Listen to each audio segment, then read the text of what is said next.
Shalom, salam sejahtera bagi kita semua. Mari kita merenungkan firman Tuhan, kiranya Roh Kudus memampukan kita memahaminya. Saudara-saudara, dari sekian banyak pertanyaan di dalam hidup kita, ada satu pertanyaan penting yang mungkin kita anggap biasa. Bagaimana mengisi hidup kita dengan hal-hal yang berarti? Kenapa kita menanyakan ini? Karena kita mungkin merasa hidup kita baik-baik saja. Alkitab menjawab pertanyaan hidup yang paling sulit, termasuk apa arti hidup. Jika ada orang yang bisa menemukan makna di luar Tuhan yang Maha Kuasa, itu adalah Salomo. Sekalipun kita tahu itu semua adalah semu. Dia adalah seorang yang cerdas. Dia bijaksana, berprestasi, kaya, dan memiliki banyak wanita.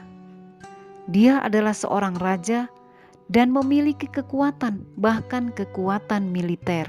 Dia memiliki kebebasan untuk memilih apapun yang ingin dia lakukan setiap hari, dan banyak pelayan untuk membantunya mencapai semua visi dan tujuannya. Dia makan makanan yang baik, dia minum minuman yang baik sebanyak yang dia inginkan, dan dia selalu berhasil dalam segala hal yang dia lakukan. Namun dia tidak bahagia, karena tidak ada satu hal pun dari hal-hal itu yang mengarah pada kehidupan yang bermakna dan mendatangkan bahagia kekal dalam hidupnya. Hidup tidak mendaki menuju kebahagiaan dan maknanya sampai kita mencapai puncak kebahagiaan. Sebaliknya, matahari terbit dan matahari terbenam hari demi hari, ada kebosanan yang bisa tumbuh karena keduniawian.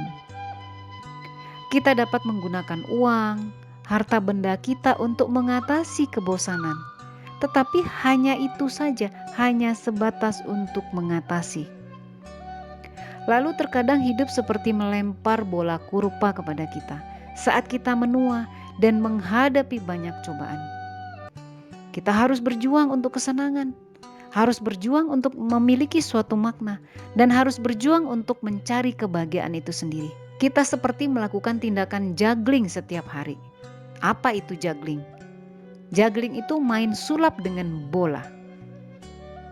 Yesus berkata dalam Yohanes 10 ayat 10, "Aku datang agar mereka memiliki hidup dan memilikinya dengan berkelimpahan."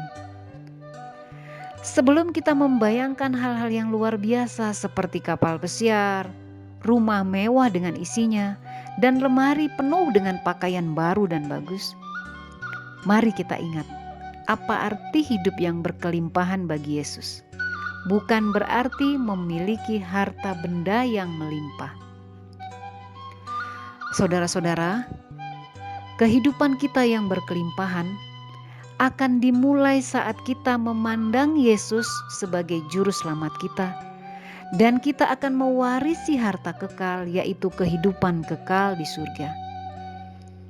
Kita memiliki kehidupan dan kelimpahan spiritual yang tidak dapat diambil oleh siapapun dari kita. Tidak ada pencuri yang bisa mencurinya. Kita memiliki hubungan yang dekat dengan Tuhan yang jauh melampaui hubungan manusia manapun yang dapat kita miliki. Kita memiliki kasih karunia Roh Kudus karena Tuhan selalu bersama kita. Kehidupan orang Kristen yang berkelimpahan adalah menikmati kasih-Nya, kedamaian-Nya, karunia, dan kebenaran dari Bapa Surgawi kita. Kita tahu Dia sangat baik, teramat baik, bahkan ketika hidup kita dalam keadaan sulit sekalipun.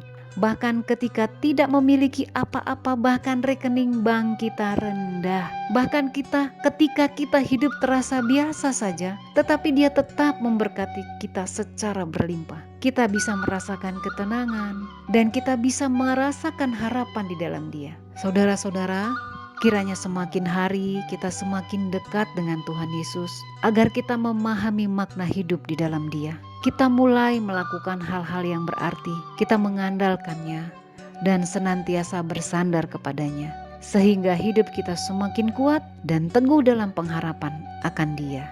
Tuhan Yesus memberkati kita semua. Amin. Shalom.